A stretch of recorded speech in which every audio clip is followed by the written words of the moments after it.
Dear Papa Dudut, ako po si Gabby, 30 years old. Noong padulo ang summer ay nagkahiwalay kami ng boyfriend ko for 9 years na si Edric. Ang sakit, hindi ba? 9 years. Halos isang dekada ng pagmamahal at pag-a-adjust sa ugali ng isa't isa. Napunta lang pala sa wala. Iniwalayan niya ako kasi sabi niya ay nagkagusto na raw siya sa katrabaho niya. Ang honest naman niya masyado para umamin kaagad. Sa totoo lang, yung pagiging honest niya, ang una kong nagustuhan sa kanya noong nanliligaw pa lamang siya sa akin. At hindi ko inakala na ang ugali niyang yun din pala ang magiging dahilan para matapos din ang pagmamahala namin. Gustuhin ko mang ipaglaban siya pero para saan? Nagkagusto na siya sa iba, hindi ba? Ano pang laban ko roon? Lalo kung nag-iinit pa ang pakiramdam niya sa bagong pag-ibig na natagpuan niya. Ang pinakamasakit pa sa lahat ay nalaman ko after 2 weeks na nagkahiwalay kami ay nagpaplano na silang magpakasal. Nalaman ko pa sa boss niya mismo. Ako pa ang sobrang nasaktan. At akala ko ay makakayanan kong itago ang sakit. Lalo na kapag kaharap ko yung mga kakilala namin. Panay ang tanong sa akin kung kumusta na ako at kung may maitutulong ba sila sa akin. Mas lalong nakakapanghina ang mga concern nilang yon. Parang pakiramdam ko tuloy namatayan ako. Kaya naman para makaiwas na sa pagpapakita nila ng concern sa akin ay naisip ko mag-travel. Lumayo. Baka sakaling makatulong sa paglimot ko. Sa pag-i-scroll ko sa Facebook ay nakita ko ang Buscalan Tour. Agad kong pinatos. Kinabukasan na agad ang simula ng biyahe. Minadali ko ang pag-re-ready ng mga damit na kailangan ko. At makalipas ang ilang oras ay natagpuan ko na ang sarili ko sa Wangod Buscalan Tattoo Village. Kung saan ay nakilala ko si AJ, kaedad ko lang. Kasama ko sa tour. At sa kabuuan ng kwentong ito ay kasama ko siya, Papa Dudut.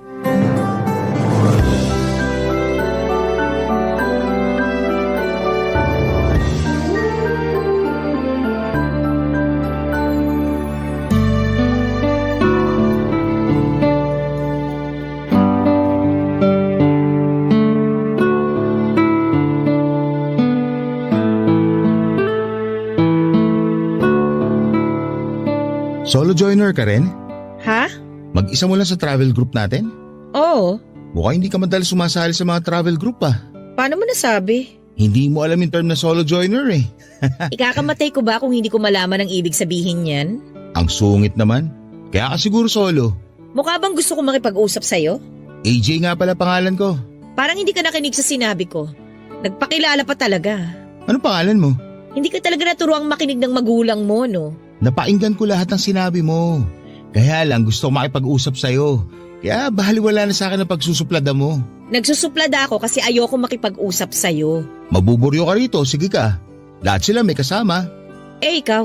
Solo joiner din ako pero kaya ko makisama kahit kanino. Eh di dun ka. Walang nagtatanong. Broken ka no? Ha? Paano mo naman nalaman? Yan talaga madalas ang tanong ko sa mga solo joiner eh.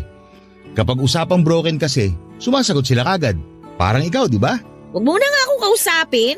Sure ka ba? Kasi mabuburyong ka talaga rito kapag wala kang kausap. Andito lang tayo sa loob ng bahay habang hinihintay natin yung group natin na matatuan ni Wangod. Wala ring signal saka mukhang mabagal yung internet na pinapagamit ng mga host dito. Ikaw din. Paano mo naman nalaman na magpapatato ako kay Wangod? Eh yun naman ang highlight ng Buscalan Tour eh. Ang magpatato sa pinakamatanda at pinakahuling mambabatok. Magpapatato ka rin ba? Uy, nakikipagkwentuhan ka na sa akin ha. Kala ko ba ayaw mong kausapin kita? Ewan ko sa'yo. Uy, joke lang. Bumalik ka na ulit sa pagiging friendly. Please. Hindi naman ako pumunta rito para makipagkaibigan. Alam mo, pag ganyan ang linyahan, kabaliktaran na nangyayari. Mahilig mang surprise ang universe. Ayaw mo ng kaibigan? Boom! Papadalan ka agad ng kaibigan. Malay mo naman, ako na pala ang kaibigan na pinadala ng universe sa'yo, di ba? Ang kampante mo rin sa sarili mo, no? Kampante ako kasi kinakausap mo pa rin naman ako. So ibig sabihin, medyo nakabukas pa rin ang pinto mo para sa akin. Ay! Tuta, grupo naman tayo rito, no? Bakit kaya hindi mo subukan makipag-bonding na lang sa kanila? Huwag na ako. Settled na ako mag-isa. Okay na ako mag-isa. Kaysa bigla kang sasanayin sa piling nila tapos bigla na lang silang mawawala. Kaya okay na ako mag-isa. Broken ka nga. May nakakatawa ba sa sitwasyon ko? Walang nakakatawa. Pero wala namang masama kung papaganin natin sa konting tawa, di ba? Wala naman talagang masama kung papagaanin ang problema ng kaunting tawa. Kaya lang dahil sa ginawa ni AJ ay bigla ko na lamang naalala si Edric sa kanya. Sa unang pagkakakilala namin ni Edric ay pinatawa rin niya ako.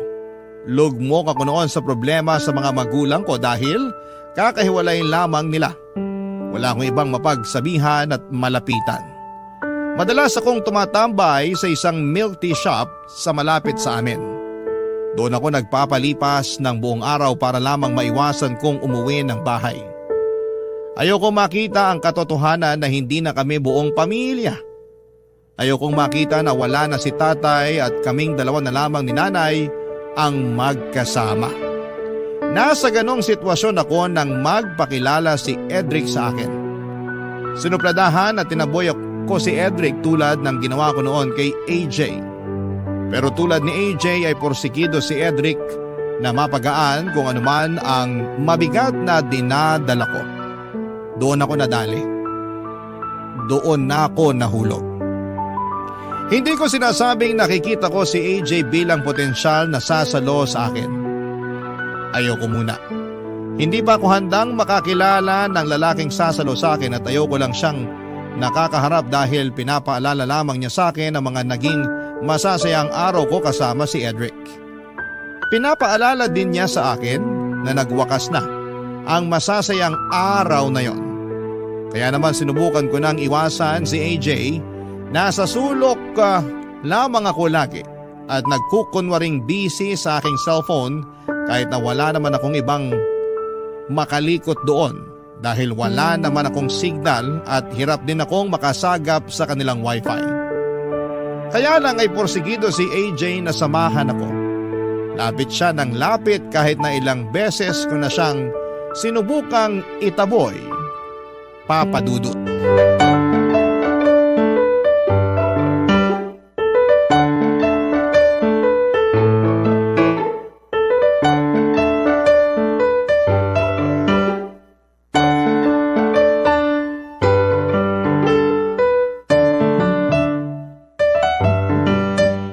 Gabi, Paano mo nalaman ang pangalan ko?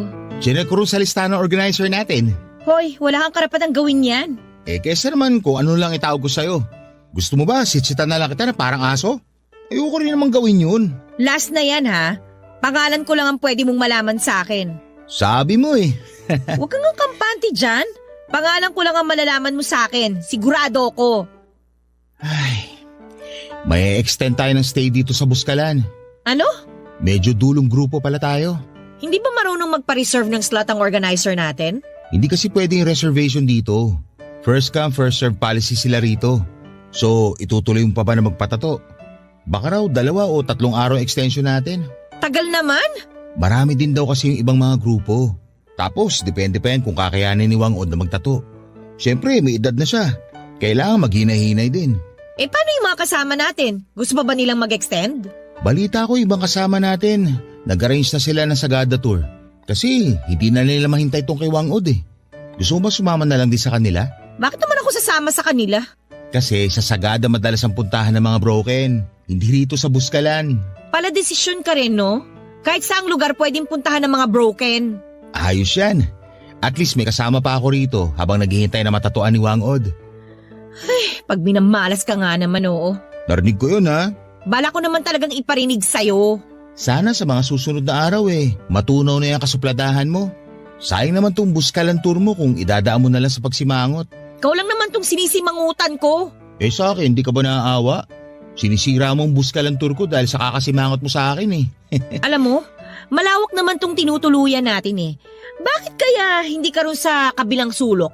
At saka huwag mo na akong lapitan dito kung ayaw mong masirang buska ng tour mo.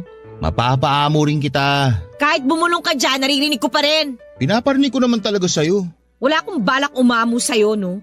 Andito ako para magpatato at hindi para makipagkaibigan sa'yo. Itanong ko lang ha, kaya ka ba magpapatato dahil broken ka? Kasi sabi ng organizer natin kanina, dinadagsa rin daw ito ng mga broken na babae. Gusto magpatato para magkaroon sila ng simbolo ng pag-move on. Pang-flex sa My Day sa Facebook. Wala kang pakialam kung bakit ko naisipang magpatato. Kakaiba yun ha. Usually ang mga babae kapag broken, buhok ang pinupuntirya. Pagupit dito, pakulay doon. Pero sa'yo, tattoo ka agad ang hanap mo. Bakit kaya? Hindi ka pa rin ba titigil? Ito po, titigil na. Ang hirap mo ka-banding. Mahirap ka banding ang ayaw makipag-bonding. Sa susunod, malalaman ko rin kung bakit ka broken. Talaga? Ganyan ka kakampante? Pakiramdam ko naman kasi, ikaw yung tipo ng babae na nagsusungit lang kasi sinusubukan mong protektahan yung mga sugat mo. At feeling ko sa mga susunod na araw, medyo matutuyo na ang mga sugat na yan. Doon sigurado ako, mababawasan na ang pagiging masungit mo. Hindi ako nakaimik sa sinabi ni AJ. Hindi naman kasi ako totoong suplada at masungit. Isa ako sa mga maayos makisama. Palakaibigan at palangiti pa. Kaya lang dala ng sugat ko mula kay Edric ay kinailangan kong iharap ang pagiging suplada ko para makaiwas na may makatabig ng mga sugat ko, Papa Dudut. Tama si AJ. Pero hindi ko yon sinabi sa kanya dahil parang pinayagan ko lang siya na lapitan ako at kalkalin ang sugat ko. Hindi pa noon yun tuyo at umalis na rin si AJ pagkatapos noon at naligo na lamang. Hindi naman ako nilapitan ng iba pang mga kasama namin sa grupo at napansin na rin kasi nila kung paano ko supladahan si AJ. Kaya alam na rin siguro nila na hindi ako basta-basta pwedeng lapitan. Para akong asong nasugatan, Papa Dudut. Tumatahol para maprotektahan ang sarili mula sa mga taong pwede pang manakit at mangdiin sa sugat namin. Umiga ako sa kahoy na sahig na tinutuluyan namin. Nakatingin lamang ako sa kisame dahil sa pananahimik at pag-iisa ko ay naalala ko bigla ang nakaraan ko. Isa sa mga pangarap naming gawin ni Edric noon ay ang pumunta sa Buskalan para magpatato kay Wang Od. Couples tattoo, sabi nga nila, balak naming magpa 3 dots tattoo sa gilid ng braso namin. Ilang beses kaming nag-schedule noon pero sa hindi namin may paliwanag na kadahilanan ay lagi na lang may dumarating na sitwasyon para baguhin ang schedule namin. Pero kailangan naming pumasok sa trabaho dahil may mga biglang problema na kailangan ng tulong namin. O di naman kaya ay biglang magkakaroon ng problema sa mga pamilya namin at kailangan namin silang damayan. Minsan naman ay biglang may magkakasakit, isa man sa amin. Napansin na naming dalawa yon ni Edric, kaya sinabi na lang namin na makakapunta rin kami sa Buskalan para magpatato kapag pwede na talaga. At hindi nahahadlangan ng nasa itaas. Doon ako napaluha sa pag-alala ko sa naging usapan namin yon ni Edric. Dahil mukhang tinabla na nga ng nasa itaas ang plano namin yon dahil pinaghiwalay na kami habang buhay. Barangay Love Stories. Barangay Love Stories. Ang plano namin ni Edric na sabay na magpatato ay ginawa kong mag-isa nang magkahiwalay kaming dalawa. Alam kong para hindi yon madali at parang papasakitin ko lamang ang sarili ko sa ginawa ko. Pero gusto ko lang patunayan sa lahat, lalo na sa sarili ko, na pwede ko pa rin gawin ang mga na plano naming dalawa ng mag-isa. Gusto kong patunayan na kaya kong gawin yon kahit na wala na siya. Oo, at mas magiging masakit pa ang alaala ng mga plano namin ni Edric kesa sa mismong proseso ng tattoo, pero kailangan ko yung tiisin at gawin. Gusto kong magkaroon ng simbolo sa katawan ko na nakaya ko ang sakit. Pumayag nga akong mag-extend ng stay sa Buskalan. Total ay nakapag-leave naman ako sa trabaho. Kailangan ko lang din na malayo muna sa mga lugar na nakasanayan ko para makahinga ng kaunti ang puso ko. Alam ko na kapag nasa Maynila lamang ako ay pwedeng madaanan ko ang isa sa mga lugar na madalas naming pinupuntahan ni Edric. Hindi ko pa kayang lakaran yon. Kaya mabuti na rin siguro na nagstay pa ako sa Buskalan. Aaminin kong medyo naburyong na rin ako noon lalo't sinabayan pa ng ulan ang pananatili namin doon. Hindi kami makalabas dahil delikado ang daanan palabas ng Buskalan kapag umuulan. Kaya naman minabuti kong makipag-usap na lamang kay AJ. Wala namang masama. Kaming dalawa lang noon ang nasa loob ng tinutuluyan namin. Kami na lang dalawa ang kasama sa tour dahil nagsilipatan na lamang sila para sa Sagada Tour. Kaya nasolo namin ang hindi kalakihan na tinutuluyan namin, Papa Dudut.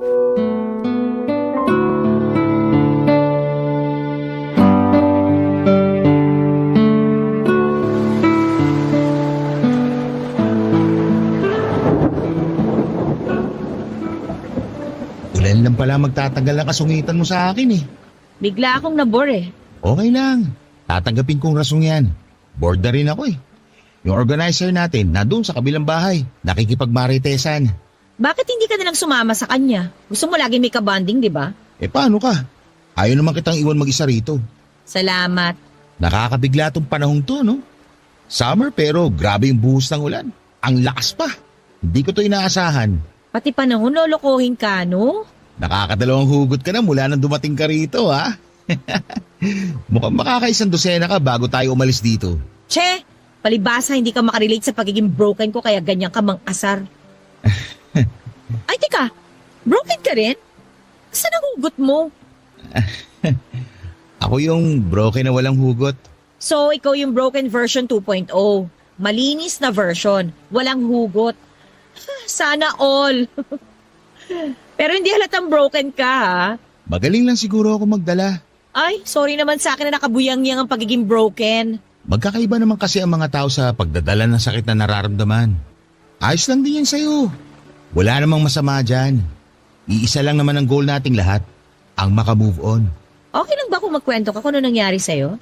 Magkukwento ka rin ba tungkol sa sugat mo? Pwede. Pero ikaw muna. Ay, paano ba ako magsisimula? Pinagpalit ako sa tomboy. Ganda naman ang bungad mo. Yun nga yung totoo. Saka yun na rin yung summary. Kwento mo ng buo. Matagal-tagal pa tong ulan eh. Tsaka ka na huminto kapag ambon na lang. Chismosa ka rin ha?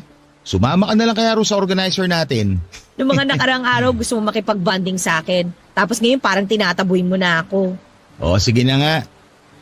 May naging girlfriend ako. Single mom siya.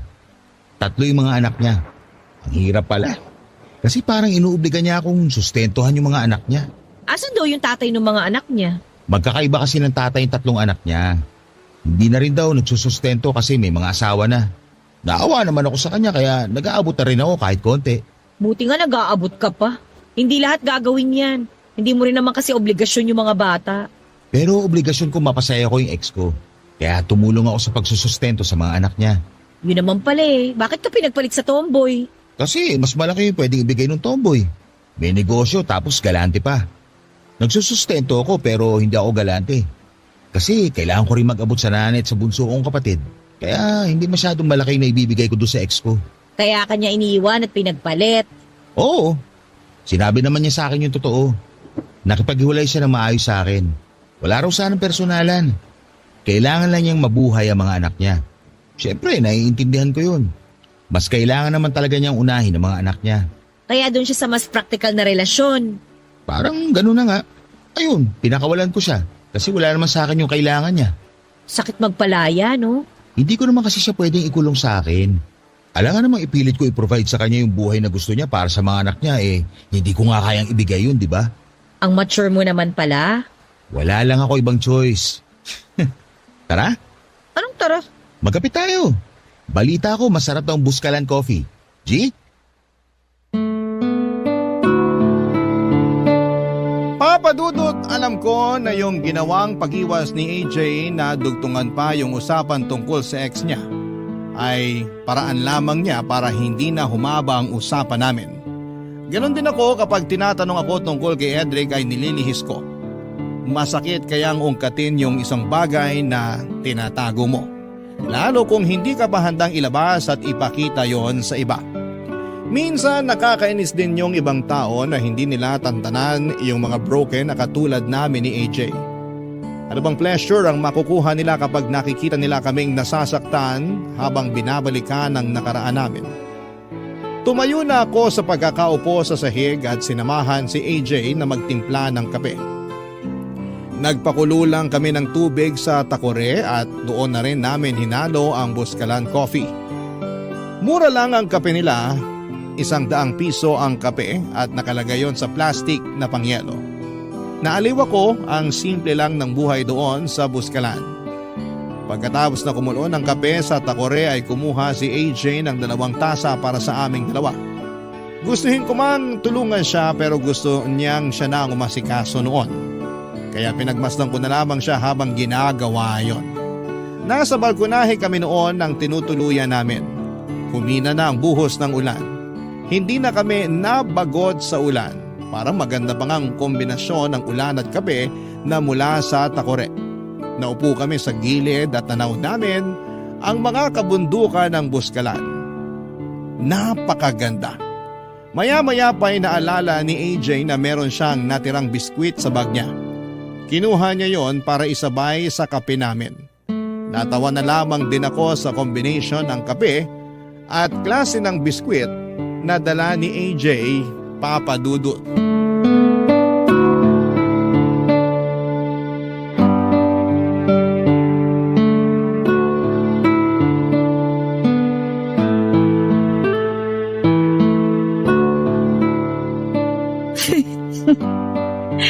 Oh, anong nakakatawa? Nagkakapit tayo ng barako tapos may biskwit. Oh, tapos? Yung merienda natin, pang last night na eh. Lalo na tong baon mong biskwit. Ganitong-ganito yung sa mga burol, di ba? Uy, grabe ka naman. Pero totoo nga, ito'y nakalata. Tapos dinadakot na lang ng plastic na mangkok kapag hihain na sa mga naikilamay. Alam na alam ah. Ako'y tagadakot ng biskwit sa burol ng tatay ko noon eh. Ay, sorry. Wala na yun, ano ka ba? Saka mula nun, naging paborito ko ng biskwit na to. Kaya lagi akong bumibili ng 1 lata kada buwan. Merenda namin sa bahay. Mahilig din kasi sa biskwit si nanay at bunso. Ah, kaya pala. Okay nga to eh. Sakto yung tamis niya. Hindi nakakaumay. Mapaparami ka ng kain dyan, lalo na kapag sinabay mo pa sa kape. Ang sarap din nitong Buskalan Coffee, no? Sakto yung pait. Walang asim kahit napakuluan ko na sobra. Ngayon nga lang ulit ako nagkape eh. Kailan yung huli? 5 years ago na siguro. Nung lamay ng tatay ko. Sorry din. Kaya hindi na ako nagkape ulit. Lalo na pagbara ko. Kasi parang bumabalik yung pagluluksa ko sa tatay ko kapag naamoy ko yung kaping bara ko. Sabi sa nabasa ko, konektado raw kasi ang pangamoy sa memories natin. May nagsasabi sa parte ng utak natin na may kinalaman sa emosyon at memories. Eh paano kung hindi ko na maiwasang makaamoy ng kaping bara ko?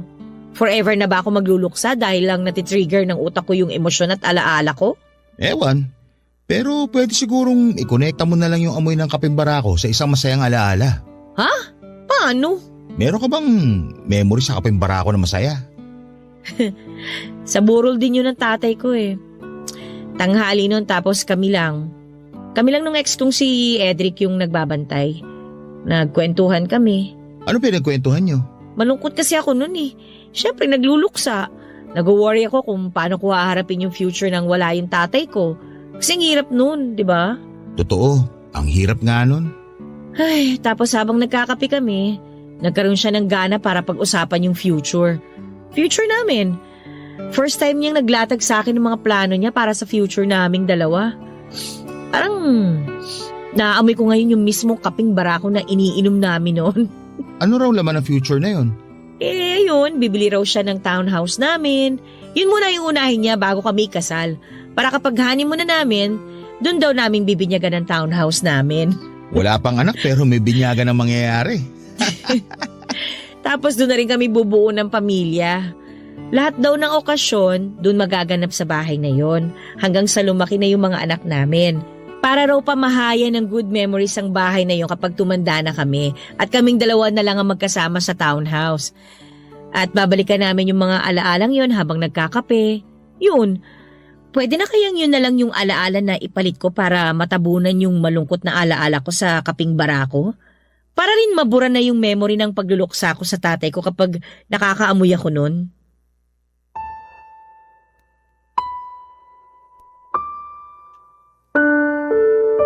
Tiningnan lamang ako ni AJ nang nilatag ko sa kanya ang tanong ko. Alam ko namang ako lang din ang makakasagot ng tanong ko. Sapat kaya ang alaala namin yon ni Edric para mabura na ang pagluluksa ko sa tatay ko sa tuwing nakakaamoy ako ng kaping barako?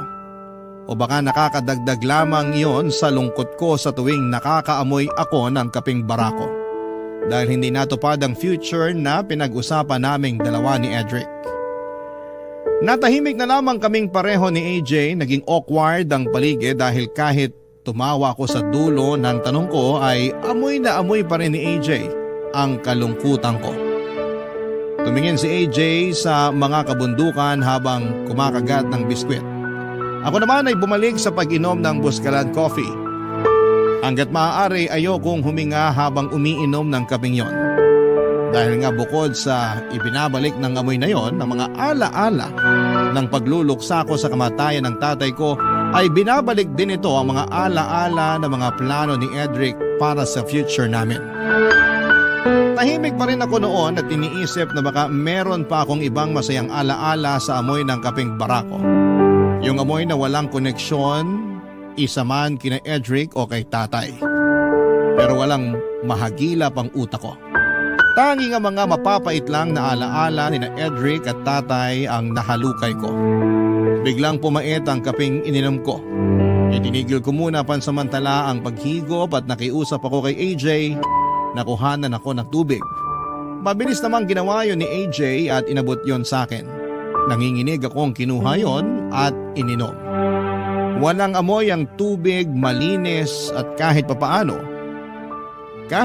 papadudod ay nawala ang mapapait na alaala ng dalawang lalaking naging mahalaga sa akin.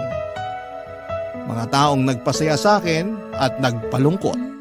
Barangay Love Stories. Barangay Love Stories. Papadudot naging masaya ako na nakakausap si AJ at kahit papaano ay naiibsan ang lungkot na nararamdaman ko sa paghihiwalay namin ni Edric. Nakahanap ako ng kaibigan. Yung kaibigan na hindi ka balak husgahan.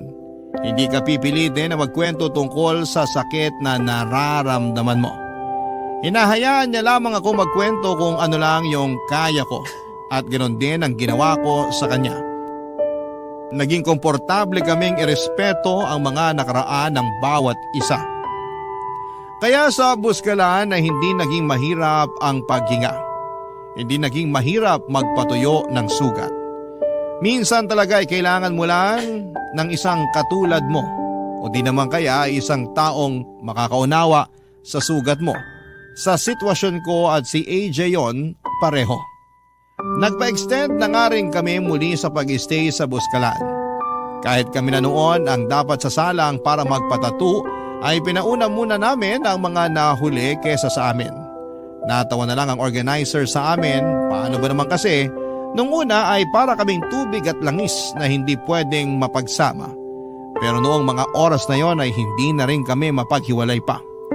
Maski ako ay nagulat sa mabilis na pagiging close naming dalawa. Nagulat na nga rin ako dahil naibalik ni AJ ang hilig ko sa pagkakape.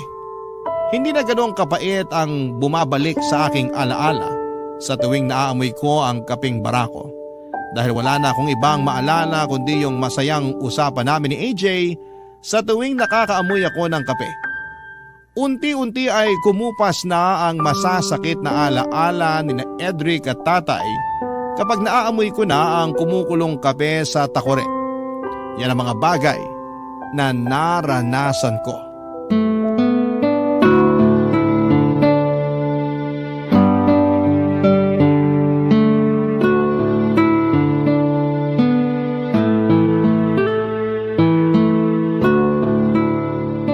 Pangalawang tasa mo na yan ah. Awat na! Kapag ikaw hindi ka nakatulog mamaya. Tubig lang ang katapat niyan para makatulog mamaya. Hayaan mo na nga ako. Ngayon ko nga lang ulit na-enjoy magkape. Salinan mo pa ako ng kape, please. Bahala ka ah. Walang sisiyan kung bigla ka magpalpitate dyan. Daming sinasabi, hindi na lang magsalin. Eto na po, Coffee Princess ng Buskalan. Oh, yan. Salamat. Sana umulan ulit. Hoy, huwag kang ano dyan. Ngayon palang bumibida yung araw, palalayasin mo na kagad. Para kasing ang sarap magkape kapag umuulan. Naaalala ko na naman yung mga kwentuhan natin nung nakaraan. Tapos, sumasabay pa yung ulan. Ang ganda rin kapag makulimlim yung kalangitan. Ngayon ko palang na-appreciate yun eh. Maganda kasi itong lugar natin eh.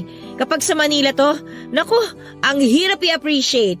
Pag-usapang ulan tapos nasa Manila ka, bahagad ang maiisip mo, walang palya. Correct. Parang ang bilis maging honest at seryoso sa usapan kapag sumasabay yung ulan, no? Tapos palalakasin pa ng kape yung loob mo, no? Gabi, Oh, ano yun? kahit hindi umuulan, kaya mo maging honest at seryoso? Susubukan namin ang kape ko. Ano ba yun? Alam ko broken ka pa, pero naisip mo na ba kung ano yung ideal na next relationship mo? Kahit nung hindi pa ako broken, meron na talaga akong ideal na relationship sa utak ko. Ano? Ano, gusto ko talaga yung pwede kaming maging honest sa isa't isa. Ayokong napapaisip ako lagi kung nagsasabi ba ng totoo yung partner ko o hindi.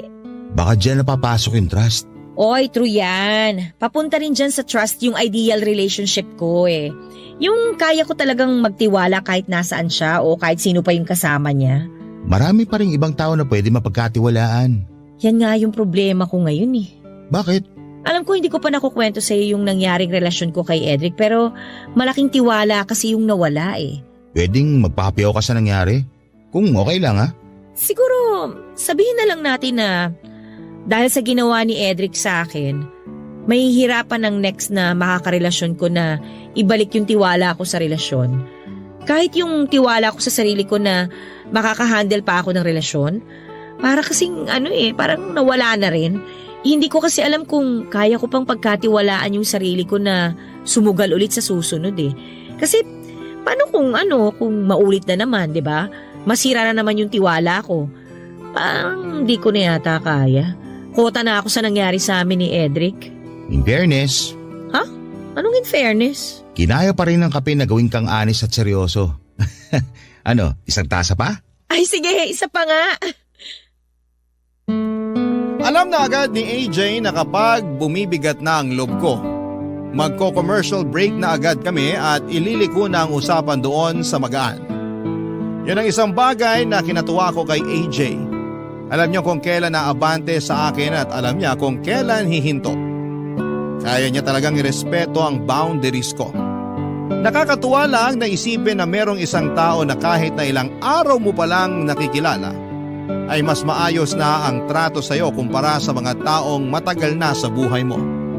Nagpalit kami ng pinag-uusapan, napagkwentuhan na lang namin ang mga nadaanan naming lugar bago kami umakyat ng Buskalan. Naging magaan muli ang usapan kasabay ng manamis-namis na Buskalan coffee. Masayang naging Buskalan experience ko pero lahat ay may hangganan. Sumapit na kami sa dulo ng pila. Kami na lang ang hinihintay para magawa na namin ang original plan namin. Ang magpatato sa pinakamatanda at huling mambabato, kay Apo Wangud. Nakapila na kami noon sa likuran ng isang grupo. Marami sila, pasulyap-sulyap lamang kami kay Wangud. Ang ganda niyang pagmasdan. Ang kalmado habang nagpapatato siya sa mga bisita. Siguro inaabot lang ng 5 minuto kada 3 dots na pagtatato ni Wangud. Kasama rin niya ang grandniece niyang si Grace, ang kanyang protege. Ang ganda nilang pagmasdan noon habang nagtatato sa mga bumibisita sa kanila sa Buskalan. Habang inihintay namin na magtato, ay nagkwentuhan pa kaming muli ni AJ pangtanggalang ng kaba. Yon kasi ang unang tattoo naming dalawa, Papa Dudut.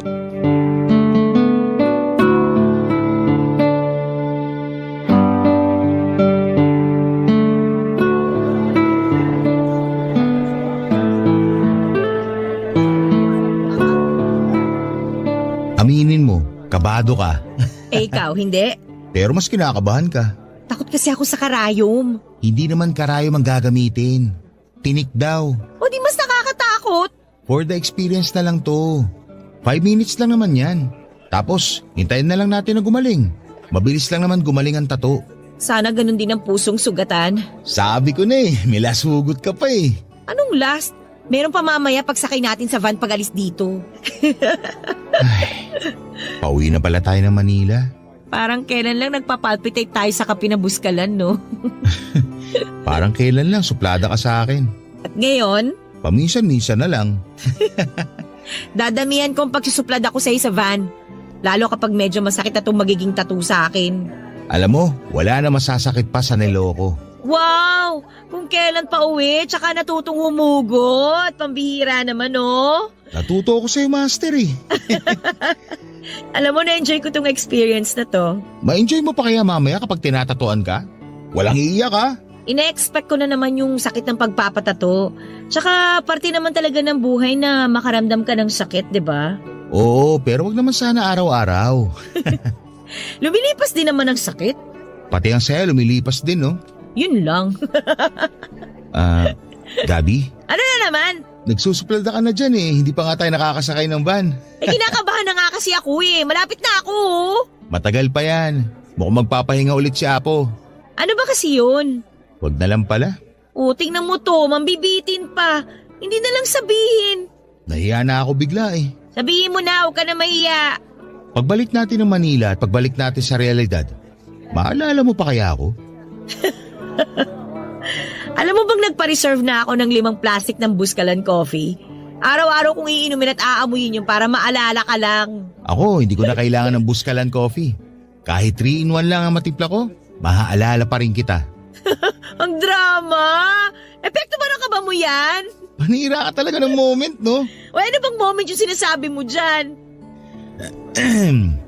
Paano kaya kapag bumalik tayo ng Manila magkita ulit tayo? Kasi? Kasi friends na tayo? At mahilig na tayo pareho sa kape? Baka lang mamiss mo na may kasama magkape. Malapit na rin ang tag-ulan. Baka hanap-hanapin mo yung honest at seryoso na kausap.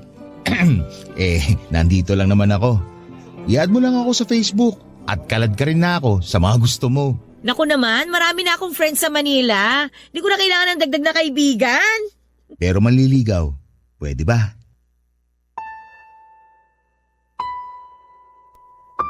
Nasa likuran ko si AJ noon habang nakapila kami. Hindi ko siya malingon para matingnan. Mas lalong hindi ko siya masagot sa naging tanong niya. Malakas ang kabog ng dibdib ko. Hindi ko alam kung dahil yon sa napasobrang kape na ininom ko o dahil sa tanong ni AJ. Hindi ko napaghandaan ang tanong ni AJ na yon at hindi ko naisip na babalakin niyang manligaw sa akin. Naghihintay si AJ ng sagot mula sa akin at mabuti na lamang at gumalaw na ang pila. Binago ko ang usapan at tinuro ang grandniece ni Wang Od na si Grace. Sinabi ko na mukhang magaan ang kamay ng protege ni Wang Od. Baka magpataturin ako sa kanya. Mukhang nuggets naman ni AJ ang ginawa kong pagpapalit ng topic. Sinangayunan niya ang sinabi ko at balak din daw niyang magpatato kay Grace bilang ando na rin naman kami papadudot. Nang kami na ang sumalang ay halos hindi ko naramdaman ang sakit sa pagpapatato kay Wang Od. Kasi mas nangingibabaw sa utak ko at puso ko ang naging tanong ni AJ sa akin noon. Pwede bang manligaw? Paano ko ba sasagutin yon? Aaminin kong nagkaroon ako ng crush kay AJ dahil sa naging koneksyon naming dalawa papadudot. Pero paano kung dala lamang yon ang lungkot na nararamdaman ko sa hiwalayan namin ni Edric? At baka nadadala lamang kami sa ganda ng lugar ng Buskalan. Kaya gano'n na ang mga emosyon namin. Nakabalik na kaming pareho sa Manila at hindi ko pa rin ina-accept ang friend request niya. Ilang buwan na ang nakakaraan mula nang nakaalis na kami sa Buskalan. Pero patuloy ko pa rin siyang iniiwasan. Marami siyang messages sa akin pero ni isa ay hindi ko nire-replyan. Takot ako. Wala pa akong tiwala sa sarili ko na makakayanan kong magpapasok muli ng ibang tao sa puso ko. Kayo ba? Anong masasabi ninyo? Sana ay matulungan ninyo ako at maraming salamat po. Isa ako sa mga masusugid na tagapakinig ng Barangay LS. Ako ang inyong kapuso at kabarangay forever, Gabby. Dear Papa Dudut, magandang araw sa iyo at sa mga kabarangay natin na katulad kong mahilig makinig sa Barangay Love Stories. Ako si Nini, 54 years old, taga Mandaluyong at kasalukuyan ay nasa bahay na labang ako habang abala sa muntikong tindahan na pinundar ng anak kong si Eric. Magkakasama kami sa bahay ng asawa at dalawa niyang anak dahil hindi raw ako magawang pabayaan ng anak ko na mamuhay mag-isa. Mahal niya raw ako tulad ng pagmamahal ko sa kanya at malaki ang utang na loob niya sa akin dahil ginapang ko ang pagpapalaki at pagpapaaral sa kanya kahit na mag-isa na lamang ako noong araw. Sa totoo lang, Papa Dudut, ay may asawa naman ako. Kasal kami ng tatay ni Eric na si Oscar pero pagtungtong niya ng 10 taong gulang ay ng babae ito at nagloko sa kasal namin. Hindi nagtagal ay nagkahiwalay kami matapos nitong ibahay ang babae niya at nagpakalayo-layo sa loob ng 8 taon hanggang sa makatungtong ng kolehiyo ang anak ko. Ay ako ang naghahanap buhay at tumayong nanay at tatay para sa kanya. Marami akong trabaho na pinasok noong araw tulad na lamang ng pagtitindera, paglalaba, katulong sa bahay, ang panghuli, ay ang ginawa kong trabaho ay naging janitress sa isang pribadong kumpanya dito sa Quezon City.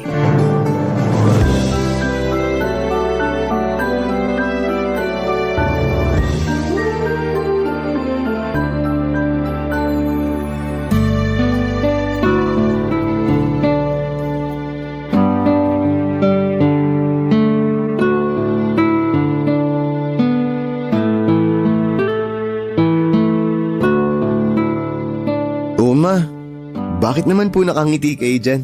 Wala naman. Natutuwa lang ako sa iyo, anak. Sa kabagay na bagay sa iyo yung uniforme mo.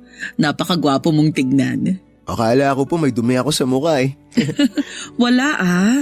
Speaking of mukha ma, di ba kay lolo ako nagmana? Nakuha ko yung kagwapuhan niya. Akala ko sasabihin mo sa tatay mo. Kay papa, hindi po ako sa kanya nagmana. O bakit naman? Eh gwapo naman ang tatay mo. Di ko na maalala yung mukha niya kung gwapo ba siya o hindi. Basta kinakalimutan ko na siya. Mula nung pinagpalit niya tayo dun sa babae niya. Hanggang ngayon ba? Hindi mo pa rin napapatawad ang tatay mo? Hindi ko po siya kayang patawarin ng ganun-ganun na lang matapos lahat ng mga atraso niya sa atin. Pinabayaan niya tayo. Iniiwan. Pinagpalit sa iba. Kung hindi niya ginawa yun, di sana hindi kayo magkakandakuba sa pagtatrabaho para lang mabuhay tsaka mapag-aral ako. Siya dapat ang gumagawa nun eh. Pero tungkulin ko rin naman yun kasi nanay mo ko. Hindi kita pwedeng pabayaan, lalo na nung mga panahon na yun. Nandun na nga po tayo kaya sobrang nagpapasalamat po ako sa inyo kasi di niyo ako pinabayaan. Yung ibang mga magulang dyan, hinahayaan na mapariwara yung mga anak nila kasi hindi nila maitaguyod. Pero kung magkasama kayong dalawa ni Papa sa pagpapalaki sa akin, hindi niyo sana sinusolo lahat ng mga responsibilidad. Kaso wala eh, tinakasan niya tayong dalawa. Pero matagal na yun. Hanggang ngayon ba hindi mo pa rin kayang kalimutan yung nangyari? Ma, wala pong dahilan para kalimutan ko yun kahit na bumalik pa siya dito sa bahay ngayon. Eric naman. Sorry po ma, pero matagal ko nang sinabi sa sarili ko na hindi ko siya mapapatawad. O siya. Sige, wag na natin pag-usapan yung tatay mo. Eh imposible namang bumalik pa siya. Sana nga hindi na siya bumalik. Sana lang talaga. Hindi naman natin siya kailangan eh. Pag nakatapos na ako ng pag-aaral, hindi nyo na kailangan magtrabaho, ma. Ako na magtataguyod sa ating dalawa. Kakayanin naman nating dalawa eh kahit na wala siya. Maiba tayo, anak. Ready na ba yung mga gamit mo? Opo, ready na. Sigurado ka, wala ka nang naiwan. Sigurado po, ma. Hinanda ko na po kagabi lahat ng mga gagamitin ko tsaka chinek ko rin po kanina.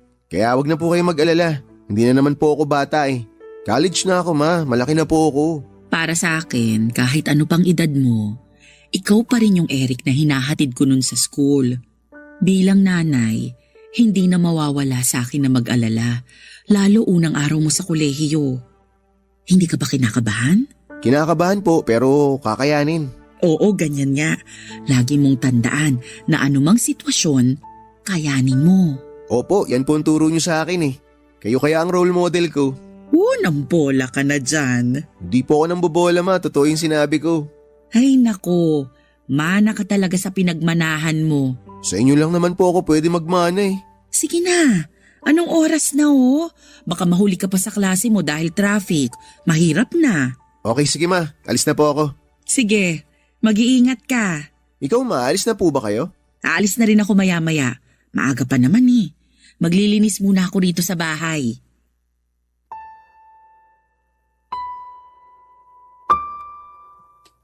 Papa Dudut, hindi ko masisisi ang anak ko kung galit siya sa tatay niya dahil na rin sa ginawa nito sa amin.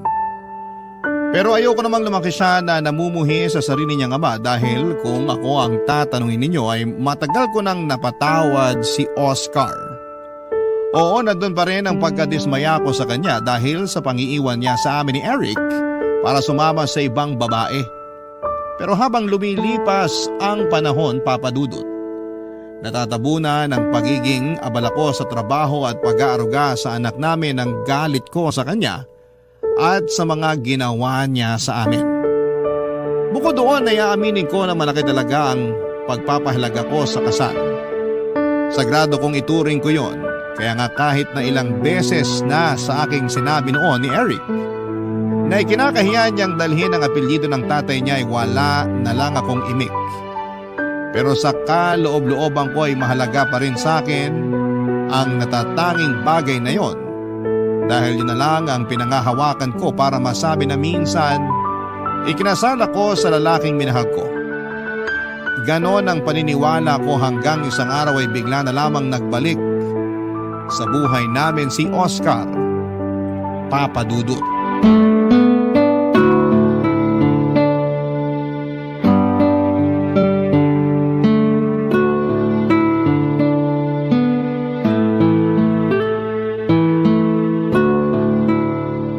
Kuha mo pa nga ako ng kanin doon, Nini. Grabe gutom ko sa biyahe. Ay sige, sandali. Kukuha pa kita. Sa sobrang tagal kong hindi nagbiyahe, muntik ko nang makalimutan yung daan pa uwi rito sa atin. Ang dami nang nagbago. Marami na rin tinayong mga tindahan at gusali. Oh, eto na yung kanin mo. Sige, kumain ka pa. Salamat. Ikaw, hindi ka ba kakain? Tapos na kami kumain ng anak mo. Nasa na nga pala si Eric? May binili lang sa malapit na tindahan. May project daw sila kaya lumabas pagkatapos kumain. Siguro malaki na yung anak kong yun, no? Oo, binata na. Natangkaran ka na rin yata. Maiba tayo. Saan ka pa ba galing yan? Sa San Andres, Quezon. Galing ako dun kaya inabot ng halos 8 oras yung biyahe. Sakit na nga ng puwetan ko sa matagal na pagkakaupo. Doon ba kayo nakatira nung babaeng pinalit mo sa akin? Ha? Oo. Doon kami sa probinsya nila. Hirap din ang buhay doon. Ibang-iba sa nakasanayan ko rito sa syudad. Bakit ka pa bumalik dito sa atin? Siyempre. Gusto ko nang tumira kasama niyo rito ng anak natin. Saka patay na rin yung kinakasama ko nung nakaraang taon pa. Tapos napag-isip-isip ko na ayoko nang tumira doon kaya bumalik na lang ako rito. Buti na lang di kayo umalis sa bahay natin. Ma, nandito na po ako. Papa? Oh, Eric, ang laki mo na ha. Nak, magmano ka sa papa mo? Ayoko. Bakit ako magmamano sa kanya? Ano bang ginagawa niyo rito? Bakit pa kayo bumalik? Gusto ko na ulit kayong makasama ng mama mo tumira sa bahay natin. Hindi ka ba masaya? Bakit ako magiging masaya? Alam niyo, sana hindi na lang kayo bumalik sa buhay namin ni Mama. Aba, bastos ka. Huwag mo namang pagsalitaan ng ganyan ng papa mo. Bakit hindi?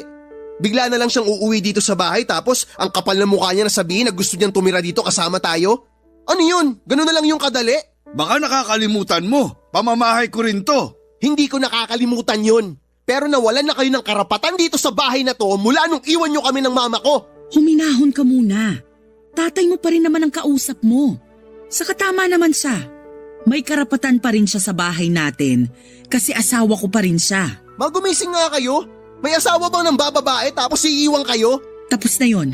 Sabi ng papa mo, wala na rin daw yung kinakasama niya. Patay na kaya bumalik siya sa atin. Ganun. Kasi namatay yung kinakasama niya kaya gusto niya nang bumalik dito sa atin. Ang kapal naman ng mukha niyan. Eric naman. Dami mo namang satsat eh. Mama mo nga tinanggap ako ng maayos. Tapos ikaw, kung ano-anong sinasabi mo sa akin. Ay nako, lumaki ka lang naging bastos at palasagot ka na. Mukha namang di mo pa kaya sarili mo. Ang dami mong daldal.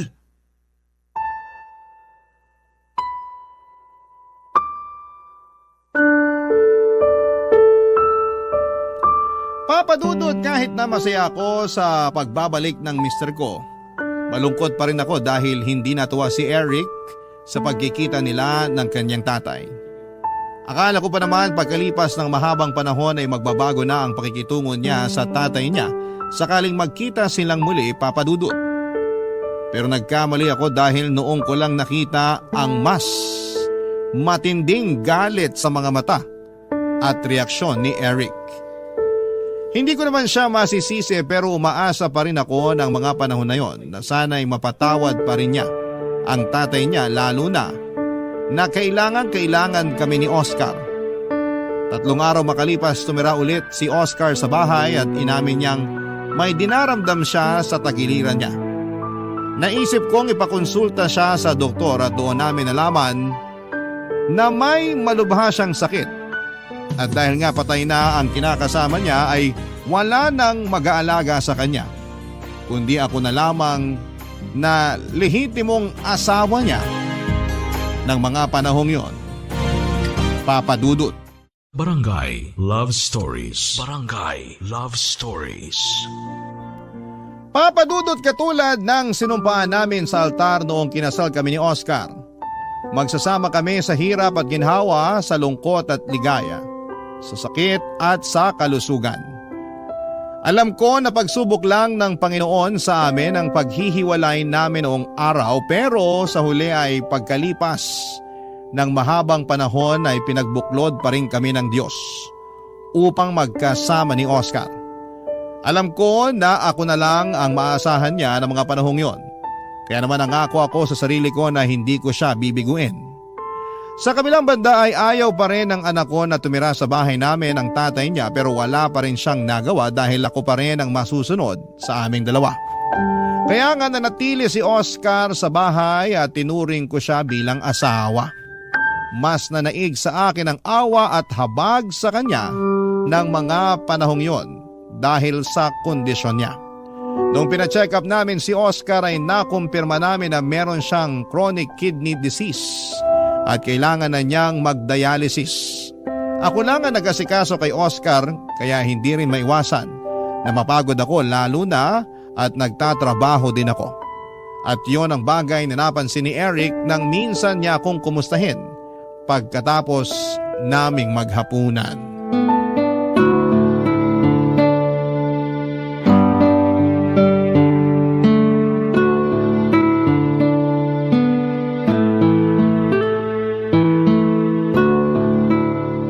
Ma, kumusta na po pakiramdam niyo?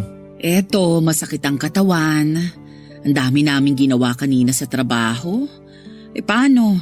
May client audit daw ang mga boss bukas, kaya dami naming nilinis. Napapansin ko po, dumadalas na yung pananakit ng katawan niyo ah.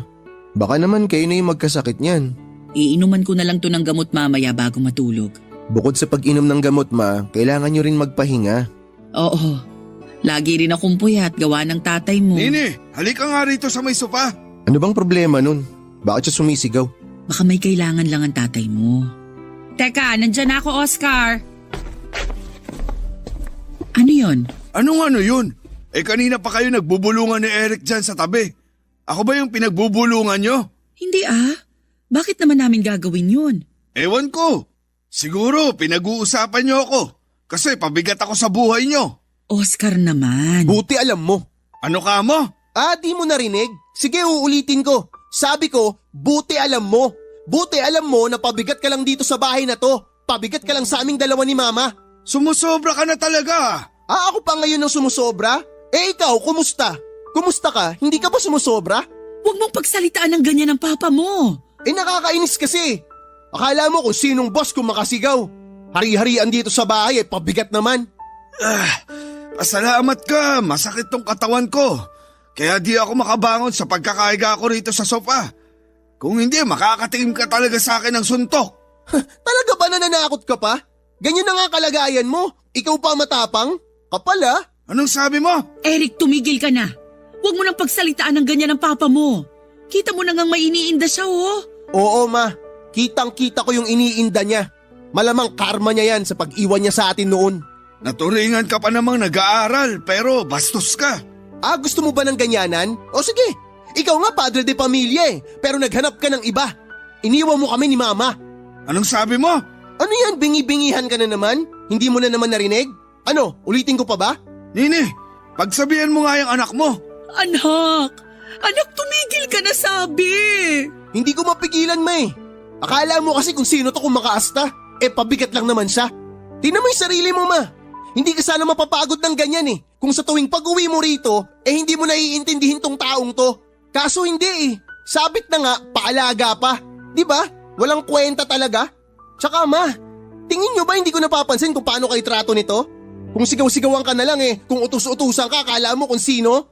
Akala mo naging mabuting padre de pamilya sa atin? Pero choice ko naman yun. Choice ko na pabalikin ulit sa buhay natin ang tatay mo. Sino na lang ang tatanggap sa kanya pag hindi ko ginawa yun? Hindi na natin problema yon ma. Bahala na siya sa buhay niya. Matanda na siya. Nasabi mo lang yan kasi anak ka lang. Hindi ikaw ang asawa. Pag nagkaroon ka na ng asawa, maiintindihan mo na sagrado ang kasal. Maiintindihan mo ng husto kung bakit hindi ko magawang bitiwan ng tatay mo. Kahit na nagkasala siya sa akin noon.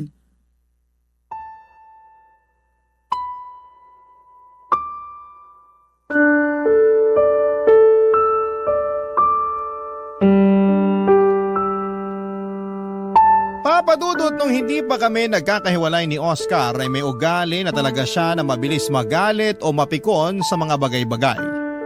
Naisip ko na baka mas lumala lang yon sa mga gamot na pumapasok sa katawan niya. Pero hindi ginatuwa ng anak namin ang trato sa akin ni Oscar dahil para kay Eric, hinahamak ako ng tatay niya sa loob pa mismo ng pamamahay namin. At dahil nga overprotective siya sa akin kaya nagawa niyang sagot-sagutin si Oscar noong minsan niya itong narinig na inuutos-utusan ako. Sa kabilang banda, nagalit pa rin ako at pinagsabihan ko pa rin si Eric. Para sa akin ay mali pa rin na sagutin niya ng pabalang ang tatay niya dahil ama niya pa rin ito. Si Oscar pa rin ang nagbigay ng buhay sa kanya kaya nga may bahagi sa puso ko na dismayado sa sarili kong anak dahil hindi ko naman siya pinalaking bastos at hambog.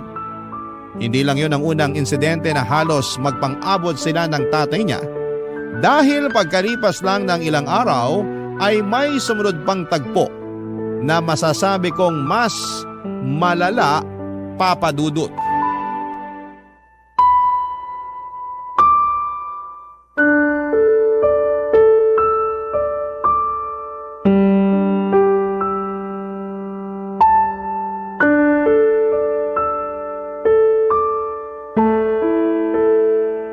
Eric! Eric! Halika nga rito sa sala! Dalian mo! Ay, bakit ba? Anong bakit ba? Kanina ka pa dun sa kwarto mo. Ano bang ginagawa mo? Wala ka nang pakialam dun. Pambihira! Hanggang ngayon ba, hindi mo pa rin ako napapatawad? Nakuha mo pa talagang itanong yan? Kahit kailan hindi kita mapapatawad. Kasi walang kapatawaran yung ginawa mo sa amin ng mama ko. Matagal na yon. Kaya kung ako sa'yo, mag-move on ka na. Hindi yung hanggang ngayon, ganyan pa rin trato mo sa akin. Tatay mo pa naman ako. Di ka ba naaawa sa akin? May sakit na nga ako, ho? Bakit ako maaawa sa'yo? Buti nga yan Nagkasakit ka. Nakuha mo yung karma mo. Ano ba kasing kailangan mo? Ba't mo ako tinawag? Nagugutom na ako. Wala pa ba nanay mo? Wala pa. Baka nag-overtime sa trabaho. Wala bang makakain dyan? Iinom pa kasi ako ng gamot. May natitirang kanin sa kaldero. Meron pang ulam mo dun sa plato sa lamesa. Yun ang kainin mo. Ayoko na nung ulam. Nakakasawa na Kapal naman ang mukha mo. Nakuha mo pa magsawa. Wala ka namang ambag dito sa bahay na to. Ikaw pa'y malakas ang loob na mamili ng kakainin mo. Pabigat ka na nga, reklamador ka pa. Bakit ka ba ganyan magsalita? Tatay mo pa rin naman ako. Wala akong pake. Simula nung umalis ka sa bahay na to, nawalan na ako ng tatay. Nawalan na ako ng respeto sa'yo. Para sa akin, patay ka na. Kaya huwag kang umasta na akala mo kung sino ka. Ang hirap kasi sa mga kabataan ngayon, mapagtanim ng galit sa mga magulang. Kung makapagsalita ka, akala mo perpekto ka na. Pero walang-wala naman ako kung ikukumpara sa'yo. Kasi ikaw, kampun ka ng demonyo. Kahit na ganyan patingin mo sa akin, mahal na mahal pa rin ako ng nanay mo. Tingnan mo, tinanggap niya pa rin ako sa bahay at buhay niyo. Kahit na iniwan ko siya noon para sumama sa iba. Patunay lang yon na patay pa rin siya sa akin. Kaya di niya ako kayang tiisin. Aray ko! Bakit mo ako sinuntok? Kulang pa yan sa lahat ng ginawa mo sa amin ni Mama. Sa lahat ng mga pang-iinsulto mo sa kanya. Eric, tama na! Bitawan niyo ako, Ma. Tuturuan ko lang ng leksyon yung taong yan. Kapal ng mukha niya. Awatin mo yung anak mo, kundi papatulang ko na yan. Pwede ba? Manahimik ka na lang dyan, Oscar. Ako pa talaga? Oo. Ikaw lang naman yung panggulo rito. Nagugutom lang naman ako. Nagugutom ka? Di kumain ka sa kusina mag-isa. Hirap kasi sa'yo, wala ka ng silbi, ang arte-arte mo pa. Tumigil ka na. Huwag mo nang bastusin ang tatay mo. Bakit hindi ko babastusin yung taong yan? Siya yung una ng bastos sa akin, Ma. Pero hindi pa rin sapat na dahilan yon para suntukin mo siya. Tingnan mo. Lalo mo lang dinagdagan yung sakit na nararamdaman niya. Sabi ko nga kanina, kulang pa yung suntok ko na yun sa kanya sa lahat ng mga naging kasalanan niya sa ating dalawa, Ma. Bakit ka ba kasi pumayag na pabalikin siya dito sa bahay natin? Mas maayos pa nung tayong dalawa lang eh. Kaya naman natin. Sana Ma, hinayaan mo na lang siya na magdusa sa sakit niya. Di ba ganun naman yung ginawa niya sa atin noon? Hinayaan niya tayo na magdusa? Lahat ng nararanasan niya ngayon, karma niya yan. Kaya dapat hindi siya tinutulungan.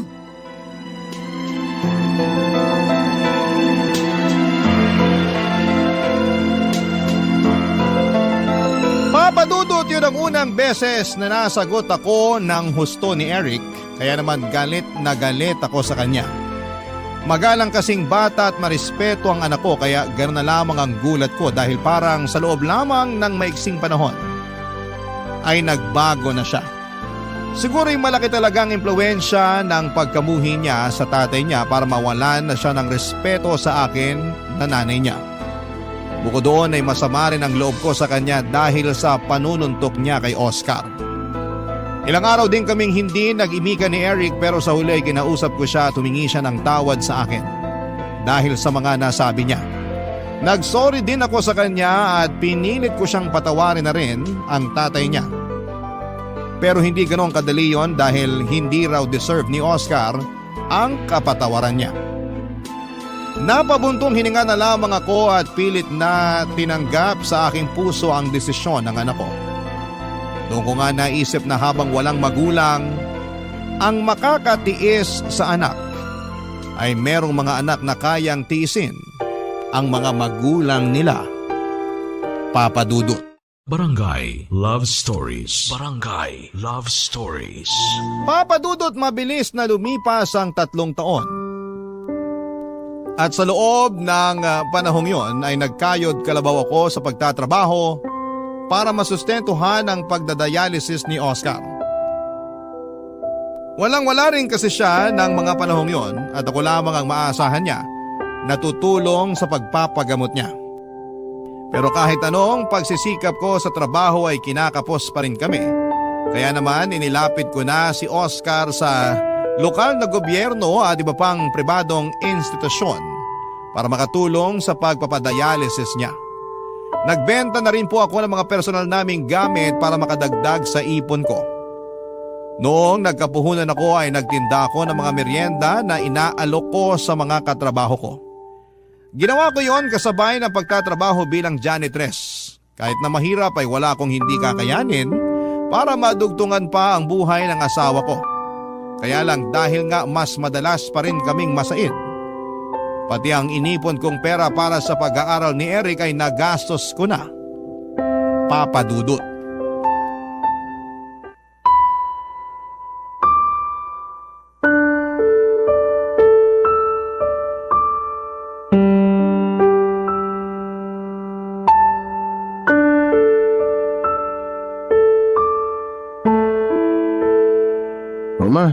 Mukhang problemado kayo May nangyari po ba? Oo anak, may kasalanan ako sa'yo. Ano po yun? Yung pera kasing inipon ko para sa graduation fee mo at sa iba pang bayarin mo sa eskwelahan, nagastos ko. Pampadialysis ng tatay mo, kapos na kasi tayo Ngayon, hindi ko alam kung saan ako kukuha ng pera para sa nalalapit mong graduation. Ay, ayos lang po yun. Ako na pong bahala dun. Paanong ikaw na ang bahala? Wala ka pa namang trabaho. Pwede naman po ako mag-part-time dun sa coffee shop na pinagtatrabahuan ng kaklase ko. May bakante daw po sila, niyayaya niya ako. Sigurado ka ba? Baka mahirapan ka ha? Mukhang hindi naman ako mahihirapan, ma. 6:00 hanggang 10:00 ng gabi lang naman ang duty ko kung sakali. Yung perang kikitain ko dun, makakatulong sa akin yun para may pambayad ako sa graduation tsaka pambili ng susuot kong damit. 4 na buwan na lang naman din, ma, makakagraduate na ako. Salamat anak. Sa totoo lang, nahihiya ako sa'yo. Bakit naman po kayo nahihiya sa akin? Yang kailangan mong magtrabaho para makapag-ipon ng pambayad sa graduation at iba pang gastusin sa eskwelahan. Hindi na kinakaya ng sweldo ko na tustusan pag-aaral mo dahil nga sa sitwasyon ng papa mo. Ay, ayos na po yun. Pag nakagraduate ako, matutulungan ko na rin po kayo dito sa bahay. Huwag po kayong mahiya sa akin, wala naman po kayong dapat na ikahiya. Salamat talaga dahil naging maunawain at matulungin kang anak. Mana po kasi ako sa inyo, maunawain kayo tsaka matulungin.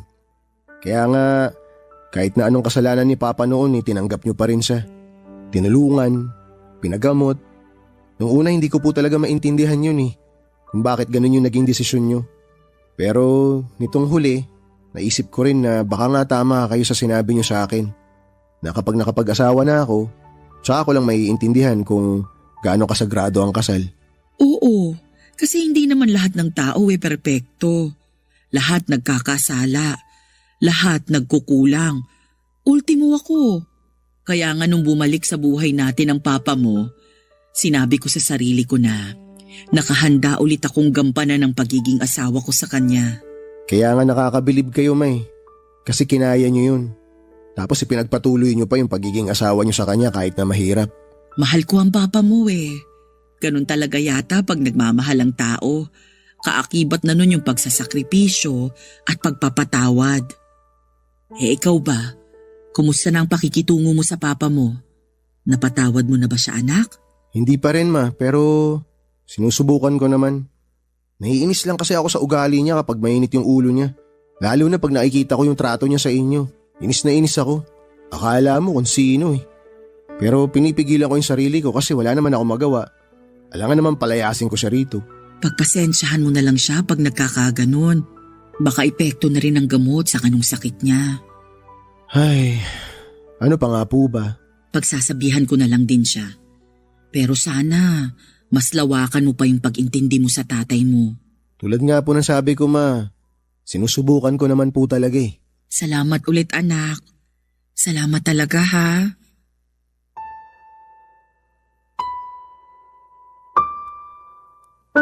Papadudot nagsisi ako ng gusto nang ma-realize kong pati ang pera na nakalaan sa pag-aaral ng anak ko ay nagastos ko kay Oscar. Para ako natauhan ng mga panahong yon pero buti na lamang at maunawain si Eric. Kahit na hindi pa rin siya sangayon sa pagkupkup ko sa tatay niya, paggastos at pag-aalaga rito dahil may sakit ito ay hindi na pinaramdam sa akin ng anak ko ang mga bagay na yon. Sa halip ay siya na ang nagkusang tumulong sa akin sa pagtatrabaho para mapaaral niya ang kanyang sarili. Makalipas nga ang 4 na buwan ay nakapagtapos na sa kolehiyo si Eric at siya na ang naging katukatulong ko sa pagtatrabaho para masuportahan ang dialysis ni Oscar. Pero sa totoo lang, dumating na rin ako sa punto na nahiya na ako sa anak ko dahil nagkaroon pa siya ng responsibilidad sa tatay niya. Pero sinabi lang sa akin ni Eric na ginagawa niya yon para matulungan ako dahil mahal niya ako. Hindi nagtagal ay umalis na ako sa kumpanyang pinagtatrabahuhan ko at nag-focus na lamang ako sa pag-aalaga kay Oscar. Kaya lang ay parang walang pinagbago ang ugali at pakikitungo sa amin ng asawa ko. Akala mo kung sino pa rin siya na hari sa pamamahay namin kung umasta siya, Papa Dudut.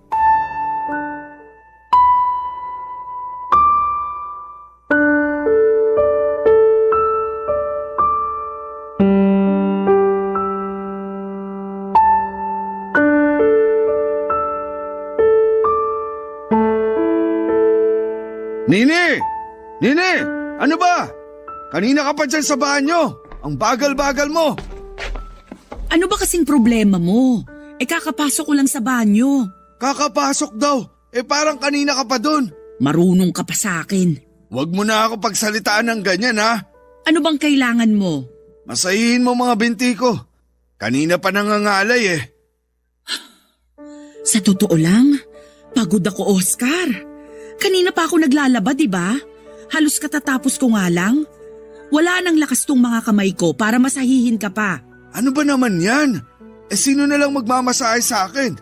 Bakit hindi mo bigyan ng pabor ang sarili mo at masahihin mo yung mga binti mo? Ikaw gumagawa nun. Bakit mo ipapasa sa akin? Hindi ba halata? Pagod ako, Oscar. Ang hirap sa'yo. Yung sitwasyon mo lang laging dapat mahalaga. Paano naman ako? Baka nakakalimutan mo. Tao lang din ako. Napapagod. Huwag mo nga akong dramahan ng ganyan. Nakakarindi ka Saka ano pat umalis ka sa trabaho mo para tutukan yung pag-aalaga sa akin kung hindi mo lang din pala magagawa ng maayos. Yan lang ba ang tingin mo sa akin, Oscar? Katulong mo? Tagapag-alaga mo? Kung oo, aba, kawawa naman pala ako. Bakit ka naman magiging kawawa? Asawa mo ko. Asawa na nagkasala sa kasal natin noong araw dahil ng babae ka't iniwan mo kami ng anak mo. Asawa na bumalik sa buhay namin matapos magkasakit at nagpaalaga. Pero ni minsan, hindi nagpasalamat o tumanaw ng utang na loob. Alam mo, sumusobra ka na Nakakapagod ka na. Hindi ka na ba talaga magbabago? Ewan ko sa'yo kung ano-anong pinagsasasabi mo. Bakit? Nasasaktan ka? Alam mo, gusto ko na lang tuloy maniwala sa anak natin na sana hindi na lang kita tinanggap pabalik sa buhay namin. Hindi naman kita nakikitaan ng pagbabago Hindi ka marunong magpakumbaba. Ikaw pa talaga yung laging galit. Dapat sa sitwasyon mong yan, nagsisisi ka na sa mga kasalanan mo. Hindi yung ikaw pa talaga yung matapang, otosero at akala mo kung sino. Alam mo naman na hindi ko kontrolado yung nararamdaman ko, di ba? Hindi ko lang din mapigilang mainis at magalit sa sitwasyon ko. Kasi nga, sa dinami-rami ng tao, bakit ako pa yung magkakasakit ng ganito? Siguro nga, tama si Eric. Karma ko na to dahil sa pang-iiwan ko sa inyo noon. Pero, huwag mo namang hayaang malugmok yung sarili mo. Pagtuunan mo ang paggaling mo. Hindi yung minsan, pahirapan ka pang painumin ng gamot. Tapos hindi mo pa sinusunod yung sinabi ng doktor mo sa kung ano lang ang pwede mong kainin. Hindi ko lang mapigilan. Naaaburido ako. Wala akong magawa sa buhay ko dahil sa sakit na to. Ang daming limitasyon, ang daming bawal. Kaya gusto mo na lang mamatay, ganon. Hindi naman sa ganon. Ganon na rin yun. Hindi mo man lang kami naisip ng anak mo? Lalo na ako. Imbis na ayusin mo yung sarili mo, kahit man lang para sa akin, hindi mo magawa. Paano na lang pag nagkasakit din ako? Paano na lang kita maaalagaan? Pasensya ka na talaga. Kilala mo naman ugali ko, di ba? Ang hirap sa'yo. Kahit na ganyan ang sitwasyon mo, hindi mo pa rin maibaba yung pride mo. Hindi ka pa rin talaga nagbabago. Kung ako sa'yo, ayusin mo na yung ugali mo bago pa ako magsawa sa pag-aalaga sa'yo. Hindi sa lahat ng pagkakataon, maiintindihan kita. Nauubos din ako, Oscar. Napapagod din ako. Papa Dudut dala na rin ng matinding pagod at frustration ng araw na yon kaya nasabi ko ang mga masasakit na salitang yon kay Oscar. Kitang-kita ko na tinalabanan siya ng mga sinabi ko at nalungkot ng gusto pagkatapos noon. Pero ramdam ko na gumaan ang loob ko matapos kong mapakawala ng mga bagay na matagal ko nang kinikimkim sa dibdib ko. Napakatigas kasi ng ulo ni Oscar. Mataas ang kanyang pride at nakakapagod na alagaan. Pero dahil mahal ko siya at asawa pa rin ang turing ko sa kanya, kaya ako ginawa ang mga bagay na yon. kahit na nakakapagod na. Sa huli ay kinakitaan ko naman ng pagbabago si Oscar at mas naging madali na siyang alagaan at kausapin hanggang sa mga huling sandali niya, Papa Dudut. Dahil sa lumala niyang sakit ay binawian ng buhay ang mister ko taong 2015. Malungkot po ako sa pagkawala niya pero wala akong pinagsisisihan na idalagaan ko siya hanggang sa bawiin na siya ng may kapal sa amin. Bago tuluyang mawala si Oscar ay humingi siya ng tawad sa amin ni Eric at nagpasalamat sa pag-aalaga ko sa kanya. Para sa akin ay sapat na yon para tuluyang palayain sa kamatayan ang aking pinakamamahal na asawa. Sa kasalukuyan ay inaabala ko na lamang ang sarili ko sa pagtitindahan at pakikinig sa programa ninyong Barangay Love Stories. Nalilibang kasi ako at nakaka-relate sa mga istoryang ibinabahagi ng mga kabarangay natin. At sa tulong ng manugang ko ay nakapagsulat ako ng kwento na pinadala namin sa inyong istasyon. Hanggang dito na lamang po ang sulat ko at maraming salamat po sa iyong programa and more power and God bless sa inyong istasyon. Ang inyong forever na kapuso at kabarangay. At super fan ng inyong programa, Nini.